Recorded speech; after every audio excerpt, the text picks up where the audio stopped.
여러분, 내가 절대적으로 옳다고 막 확신하는 갈등, 타협점이 전혀 보이지 않는 그런 팽팽한 대립 속에 갇혀 있다고 한번 상상해 보세요. 네, 정말 숨 막히고 답답한 상황이죠. 상대를 설득할 수도 없고 그렇다고 관계를 완전히 끊어버릴 수도 없는 이런 꽉 막힌 상황을 여러분이라면 어떻게 해결하시겠습니까? 오늘 저희가 이 심층 탐구에서 깊이 파헤쳐 볼 주제가 바로 이 양극화의 수렁에서 빠져나오는 방법에 대한 이야기입니다. 그런데 놀랍게도 오늘 우리가 살펴볼 자료는 무슨 최신 심리학 논문이나 갈등 해결을 위한 비즈니스 서적이 아니거든요. 맞아요. 무려 1560년경에 장 칼뱅이 작성한 문헌이죠. 그 한국어로는 가장 좋은 화합의 방법이라는 뜻을 가진 문서를 가져왔습니다. 라틴어 원제로는 옵티마 이네웬데 콘코르디아 라티오라고 하는데요. 이 16세기의 아주 오래된 신학 논서가 이제 지금 당장 우리가 겪는 소셜미디어에서의 막 끔찍한 진영 싸움이나 직장 내 첨예한 갈등을 해결할 단서를 준다는 점이 무척 역설적이면서도 흥미롭습니다. 그러니까요. 자, 이 내용을 하나씩 풀어봅시다. 이 문서와 단순히 옛날 신학자들끼리의 말싸움 기록이 아니라 오늘날 우리가 겪는 이 극단적인 분열을 해결할 수 있는 엄청난 화합의 청사진을 제공한다는 점에 집중해서 한번 탐구해 보려고 합니다. 좋습니다. 당시의 갈등 구조를 찬찬히 뜯어보면요. 인간이 막 극단으로 치닫는 그 심리적 기저가 지금이랑 소름 돋게 똑같다는 것을 바로 아실 수 있을 거예요. 그럼 일단 상황 설명부터 좀 부탁드릴게요. 성만찬, 그러니까 빵과 포도주를 나누는 기독교 의식이 단순한 행사를 넘어서 당시 유럽 사회 전체를 반으로 쪼개버렸다는 사실부터 짚어야 할 것 같은데요. 맞습니다. 1560년대는 카톨릭에서 막 떨어져 나온 개신교 내부에서 특히 칼뱅파와 루터파 사이에서 성만찬 논쟁이 팍발하던 시기였습니다. 헤슈시우스나 베스트팔루스 같은 인물들이 이 치열한 논쟁의 중심에 있었죠. 현대인인 우리 시각에서는 솔직히 특정 의식을 어떤 방식으로 치르느냐를 두고 막 서로를 파괴하려 드는 모습이 쉽게 납득이 안 가잖아요. 왜 하필 이 의식이 그렇게 거대한 뇌관이었던 건가요? 아주 예리하고 중요한 질문입니다. 당시 사람들에게 성만찬은 그냥 일요일에 교회 가서 행하는 평범한 의식이 아니었거든요. 아, 더 깊은 의미가 있었군요. 그렇죠. 그것은 구원받아서 천국에 가느냐 아니면 영원한 지옥불에 떨어지느냐를 결정짓는 아주 핵심적인 통로였습니다. 와, 영원한 지옥불이요? 네. 그러니까 상대방의 해석이 틀렸다고 생각하는 순간 그것은 단순한 의견 차이가 아니라 내 영혼의 안전망을 찢어버리려는 직접적인 위협, 생존의 위협으로 다가왔던 겁니다. 생사가 걸린, 아니 그 이상의 영원한 구원이 걸린 문제였으니 애초에 타협이란 게 불가능하게 느껴졌겠네요. 마치 오늘날 인터넷에서 중간지대 없이 완전한 흑 아니면 완전한 백으로 나뉘어서 죽일 듯이 싸우는 모습과 똑같아요. 정확한 비유입니다. 당시 사람들은 이 빵과 포도주를 두고 두 극단으로 쫙 갈라졌어요. 쟁점은 그리스도가 빵과 포도주에 어떻게 임재하는가였죠. 어떻게 나뉘었나요? 한쪽은 하나님의 은혜를 외부에 눈에 보이는 물리적인 요소, 그러니까 빵 자체에 완전히 묶어두려고 했습니다. 인간의 뇌는 좀 불안할수록 손에 잡히고 눈에 보이는 확실한 증거를 갈망하잖아요. 그렇죠. 눈에 보여야 믿음이 가니까요. 그래서 빵 안에 그리스도가 아주 실체적으로, 물리적으로 떡하니 존재해야만 안심했던 겁니다. 반면 다른 한쪽은 이런 물리적인 집착을 극단적으로 배격했어요. 아, 완전히 반대로 갔군요. 맞습니다. 그 결과 성만찬을 단순히 벌거벗고 텅 빈 상징, 그 라틴어로는 누다스 에트 이나네스 피규라스라고 하는데 아무튼 그런 텅 빈 상징이나 일종의 연극적 소품으로 치부해버렸습니다. 모든 걸 물리적이고 눈에 보이는 실체에만 집착하는 쪽이랑 반대로 그건 다 비유고 상징일 뿐이야 라고 의미 자체를 텅 비워버리는 쪽의 극단적인 대립이네요. 네, 양극단으로 완전히 찢어진 상태였죠. 하지만 모든 걸 단순한 상징으로 치부해버리면 그 행위가 가진 무게감이나 본질적인 효력은 완전히 증발해버리지 않나요? 그렇다고 빵 자체가 진짜 무슨 신성한 마법의 물건이라고 우기는 것도 이상하고요. 정확히 그 딜레마가 당시 유럽의 지성계를 마비시켰습니다.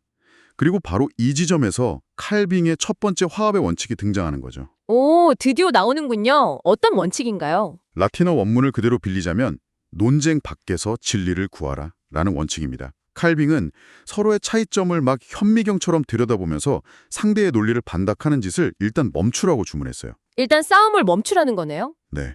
의심과 적대감을 거두고 우리가 동의하는 바가 무엇인지 그것부터 가장 먼저 명확히 정의하자는 겁니다. 와, 이거 뇌과학적으로 봐도 아주 일리 있는 접근이네요. 우리가 논쟁의 링 위에 올라서는 순간 뇌의 편도체가 활성화되잖아요. 그렇죠. 감정이 폭발하죠. 네. 그러면 상대의 주장을 분석하기보다는 그냥 싸우거나 도망치거나 하는 방어 기제만 작동하거든요. 일단 그 논쟁의 링 밖으로 한 걸음 걸어 나오는 물리적인 거리두기가 선행되어야만 뇌가 비로소 이성적인 공통점을 찾을 수 있는 상태가 될 테니까요. 완벽한 해석입니다. 감정적으로 막 흥분된 상태를 가라앉히지 않으면 그 어떤 훌륭한 타협안도 절대 귀에 들어오지 않기 때문이죠. 그럼 그렇게 공통의 기반을 다진 후에는 어떻게 하나요? 그 후에 칼뱅은 양극단의 이분법적 사고를 탈피하는 두 번째 원칙, 즉 제3의 길을 제시합니다. 제3의 길이요? 네, 그는 성만찬이 텅 빈 상징도 아니고 그렇다고 막 물리적인 마법도 아니라고 전언합니다. 대신 그것을 은혜를 확증하는 인장, 즉 도장 같은 거라는 뜻이죠. 그리고 우리 영혼의 생명력을 불어넣는 영적인 자양분으로 통합시켜버립니다. 아, 여기서 정말 흥미로운 생각이 드네요. 칼뱅이 제시한 이 영적 다양분이라는 개념은 비유하자면 마치 음악을 감상하는 방식을 두고 싸우는 두 사람에게 해결책을 제시하는 것과 같아요. 오, 음악 감성이요? 어떻게 연결되죠? 한 사람은 음악을 스피커가 만들어내는 단순한 물리적 음파의 조합일 뿐이라고 의미를 막 깎아내려요. 그리고 다른 사람은 스피커 안에 가수가 직접 들어가 있다고 맹신하면서 우기는 셈이죠. 아, 양극단의 모습을 스피커로 비유하셨군요. 네.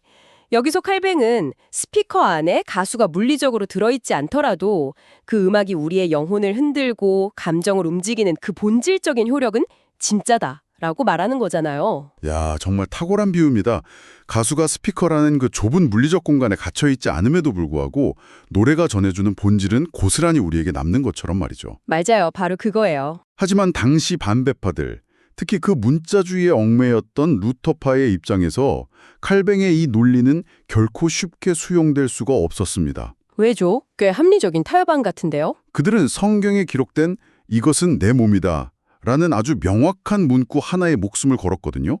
빵 안에 그리스도가 실체적으로 지상에 존재한다고 굳게 믿었기에 칼뱅이 말하는 그 영적인 해석만으로는 구원의 보증이 턱없이 빈약해진다고 반격했습니다. 아, 반대파의 심정도 솔직히 어느 정도 이해는 갑니다. 칼뱅의 타협안이 어떻게 보면 교묘한 말장난으로 갈등을 대충 덮으려 한다고 느꼈을 수도 있잖아요. 그렇죠. 충분히 그렇게 오해할 만하죠. 우리 일상생활에서도 우리가 누군가에게 이번 모임에 내가 물리적으로 참석하진 못하지만 마음만은 늘 함께할게 라고 말하면 실제로는 안 간다는 뜻의 핑계일 때가 많잖아요. 네, 빈말일 때가 많죠. 극단적인 물리주의자들에게 이 영적으로 임재한다는 칼뱅의 주장은 아무런 책임도 지지 않고 슥 빠져나가려는 빈 껍데기 같은 변명으로 들렸을 겁니다.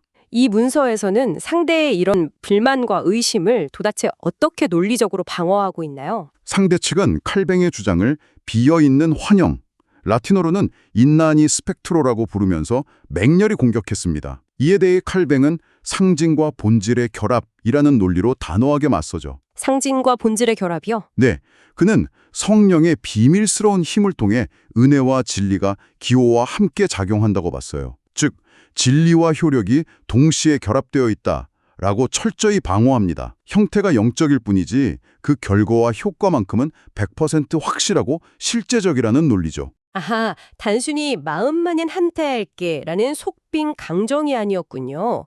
비유를 하나 더 해보자면 비록 내 몸은 그 자리에 없더라도 모임 회비를 당신 은행 계좌로 정확히 송금했고 또 내 권한을 완전히 위임받은 대리인까지 보냈으니까 내가 물리적으로 참석한 것과 완전히 동일한 실제적인 효력이 발생한다는 뜻이네요. 정확합니다.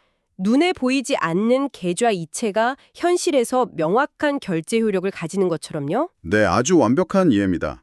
물리적 공간적으로는 저기 하늘에 계시지만 영적인 힘을 통해 지상에 있는 우리에게 완벽한 생명력을 불어넣는다는 메커니즘을 설명한 겁니다. 그렇군요. 나아가서 칼뱅은 반대파들의 물리적 집착을 오히려 거칠고 원초적인 상상, 크라사 이마지네이션이라고 부르면서 역공을 펼칩니다. 오히려 공격을 했어요. 네, 신성한 존재를 굳이 내 입으로 씹어먹어야만 구원을 확신할 수 있다는 그들의 심리적 불안, 그 물질적 집착이 오히려 신앙의 본질을 훼손하고 나중에는 우상숭배로 전락할 위험이 있다는 아주 뼈아픈 지적이었죠. 상대의 논리를 방어하는 수준을 훌쩍 넘어서 우리의 시선을 지상에서 하늘로, 즉 눈앞에 보이는 물질적 한계에서 영적인 차원으로 확 끌어올리려는 시도였군요. 맞습니다. 차원을 높인 거죠. 하지만 여기서 한 가지 짚고 넘어가야 할 근본적인 한계점이 좀 보입니다. 어떤 부분이죠? 인간은 결국 눈으로 보고 손으로 만질 수 있는 명확하고 기계적인 메커니즘을 원하잖아요. 왜 하필 그게 영적인 방식으로만 작용하는 건가? 그 과학적 원리가 도대체 무엇인가? 이렇게 따져 묻는 극단적 교조주의자들에게 칼뱅의 이 접근은 한계에 부딪힐 수밖에 없지 않나요? 네, 문헌 역시 그 한계를 명확히 인지하고 있었습니다. 내가 무조건 100% 옳아야만 하고 상대를 지적이고 논리적으로 완전히 굴복시켜야만 직성이 풀리는 사람들에게 이런 유연한 타협안은 결코 수용될 수가 없죠. 그럼 대안이 있나요? 그래서 칼뱅이 제시한 세 번째이자 마지막 원칙이 바로 위대한 신비의 인정입니다. 마그눔 미스테리움이라고 하죠. 신비의 인정이요? 그것은 모든 걸 완벽하게 설명하려는 시도 자체를 그냥 멈추라는 건가요? 그렇습니다. 이 문서는 모든 현장을 인간의 그 얇은 이성과 과학적 잣대로 해부하려는 태도 자체를 강하게 경계합니다. 아, 굳이 다 증명하려고 하지 말아라. 네, 영적인 효력이 어떻게 지상에 도달하는지 그 기계적 과정을 낱낱이 증명하려 드는 것은 일종의 오만이라는 거죠. 아, 듣고 보니 그렇네요. 우리가 누군가를 사랑할 때 그 사랑이 내 몸에 미치는 감정적이고 육체적인 변화를 분명히 체감하잖아요. 그렇죠. 가슴이 막 뛰고 그러죠. 네, 하지만 그렇다고 해서 그 감정의 화학적 메커니즘을 완벽히 수치화해서 증명해내야만 이 사랑이 진짜구나 라고 믿는 건 아니지 않습니까? 아, 진짜 그러네요. 호르몬 수치를 보여달라고 하진 않죠. 마찬가지로 인간의 머리로는 도달하거나 온전히 이해할 수 없는 영역이 분명히 존재함을 겸허히 인정하라는 뜻입니다. 내가 모든 것을 규정하고 완벽한 논리로 재단할 수 있다는 착각을 버리는 훈련이 필요하다는 거군요. 와, 이 16세기의 치열한 논쟁을 가만히 들여다보니까 오늘날 우리가 직면한 이 거대한 분열의 시대와 너무 소름 돋게 겹쳐 보입니다. 정말 그렇죠. 시공간만 달라졌을 뿐입니다. 우리는 지금 알고리즘이 막 극단으로 몰아가는 소셜미디어나 한치의 양보도 없는 정치적 양극화 속에서 매일매일 전쟁을 치르고 있잖아요. 지금의 시대야말로 16세기 성만찬 논쟁의 현대판이라고 할 수 있습니다. 오늘날 사람들은 상대방의 주장을 일부러 가장 극단적이고 취약한 형태로 확 왜곡해놓고 그것을 공격하는 데 혈안이 되어 있죠. 맞아요. 소위 허수아비 때리기라고 하죠. 네, 내 진영이 제시하는 물리적이고 직접적인 해결책만이 진리이고 상대방의 주장은 모두 가식이나 텅 빈 상징에 불과하다고 막 폄하합니다. 하지만 칼뱅의 문호는 우리에게 상대방의 논리적 파괴가 아니라 논쟁의 진흙탕에서 일단 물러나서 목적 자체를 공유하라고 요구하고 있습니다. 그 말씀은 상대와 의견이 다르다고 해서 마치 특정 법안의 세부 사항을 두고 싸우다가 우리가 합의하고 공유해온 민주주의 시스템이라는 거대한 판 자체를 부숴버리려는 오만에 경계해야 한다는 뜻으로 들리네요. 아주 훌륭한 적용입니다. 상대방의 논리를 낱낱이 해부해서 박살내려는 집착을 좀 내려놓고 그 논쟁의 저변에 깔린 궁극적이고 더 큰 본질에 집중하자는 거군요. 맞습니다. 서로 파괴하는 대신 공존하는 법을 배우는 거죠. 오늘 우리가 파헤친 1560년의 문헌이 현대를 사는 여러분께 던지는 메시지는 생각보다 훨씬 날카롭고 묵직합니다. 지금까지의 이야기를 전체적으로 관통해보면 이 놀라운 화합의 청사진은 결국 세 가지 핵심 문장으로 요약된다는 생각이 드네요. 네, 제가 한번 정리해 볼까요? 첫째는 갈등을 해결하기 위해서는 소모적인 논쟁의 굴레를 멈추고 양측이 동의할 수 있는 공통의 기반을 가장 먼저 명확히 정의해야 한다는 것입니다. 일단 링 밖으로 나와라 이거죠. 그렇습니다. 둘째는 눈앞에 보이는 흙과 백의 이분법적 사고에서 벗어나는 것입니다. 겉으로 드러나는 물리적 형식이나 텅 빈 상징이라는 극단에 얽매이기보다는 그 이면에 담긴 진정한 가치와 실제적인 의미를 통합적으로 바라보는 시각이 필요합니다. 음악의 본질이나 계좌이체의 효력처럼요. 그럼 마지막 셋째는요? 마지막 셋째는 모든 것을 완벽하게 규정하고 통제하려는 오만함을 버리고 때로는 인간의 이성을 넘어서는 다양성과 신비를 인정하는 겸허한 태도입니다. 이것이 바로 진정한 화합의 열쇠입니다. 나와 다른 것을 모두 틀린 것으로 간주하고 완벽한 논리로 상대를 해체하려는 그 지독한 오만함을 버리는 태도 정말 중요하네요. 인간의 한계로는 다 담아낼 수 없는 신비가 존재함을 받아들이는 것. 그것이야말로 진정으로 단절된 관계를 회복하는 출발점이 될 것입니다. 지금 이 순간 이 탐구를 함께하고 계신 여러분께 묻고 싶습니다.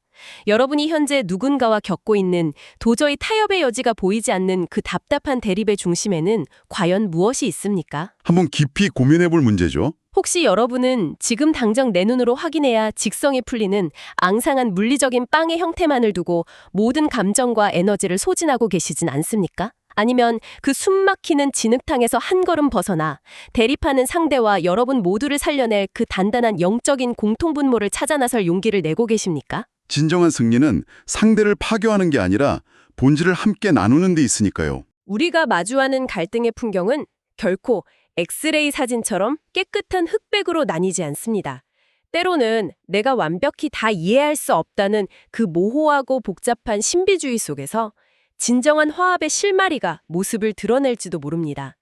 오늘 저희가 준비한 깊은 탐구가 여러분의 삶을 짓누르는 갈등을 완전히 새로운 시선으로 풀어내는데 작은 열쇠가 되었기를 바랍니다.